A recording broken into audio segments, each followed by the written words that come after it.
আসসালামু আলাইকুম। কী অবস্থা সবার? কেমন আছেন? আশা করি ভালো আছেন। বৃষ্টিমুখর একটি দিন কাটালাম আজ। আমরা আছি ময়মনসিংহে। তো এখন যাচ্ছি হচ্ছে বিএফআরআইয়ের বর্তমান ডিজি মহোদয় ডক্টর অনুরাধা ভদ্র দিদির সাথে দেখা করার জন্য। তো ওনার কথা অনেক শুনেছি, ফোনেও কথা হয়েছে। আজ যাচ্ছি সরাসরি সাক্ষাতের জন্য। তো এই অফিসটার এরিয়া হচ্ছে অনেক বড়।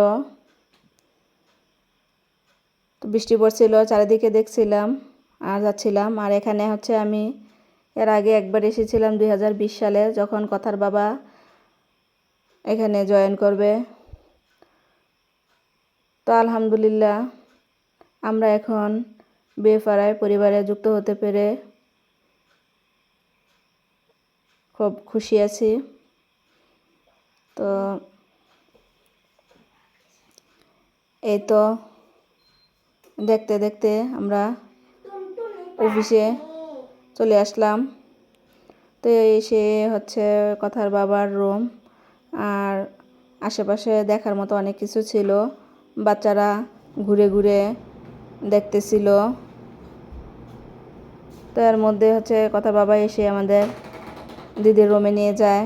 তো যাওয়ার সময় কথা তার ডিজি মামুনির জন্য একটি সারপ্রাইজ গিফট নিয়ে যায়।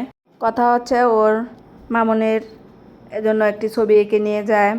দিদি এটা দেখে খুবই খুশি হয়ে যায় এবং দিদিও কথার জন্য একটি সারপ্রাইজ গিফট নিয়ে আসে।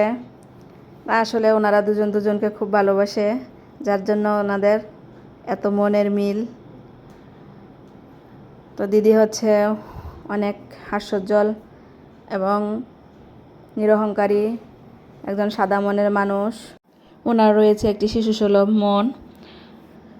তো যাই হোক, অনেকটা সময় দিদির সাথে কাটালাম। উনি আমাদের প্রতি খুবই কেয়ারিং ছিলেন, আমাদের অনেক আদর আপ্যায়ন করেছে। তো এখন ওনার কাছ থেকে বিদায় নিয়ে আমরা আবার আনিকাদের বাসা হয়ে ডরমেটরে ফিরছি। এর মধ্যে অনেকটা রাত হয়ে গেছে। তো এই তো রাত পার হলেই আমরা সকালে ঢাকার উদ্দেশ্যে রওনা দিব। তো সবাই ভালো থাকবেন, দোয়া করবেন আমাদের জন্য, আমরা যেন সুন্দর মতো ঢাকা পৌঁছাতে পারি। তো আল্লাহ হাফেজ।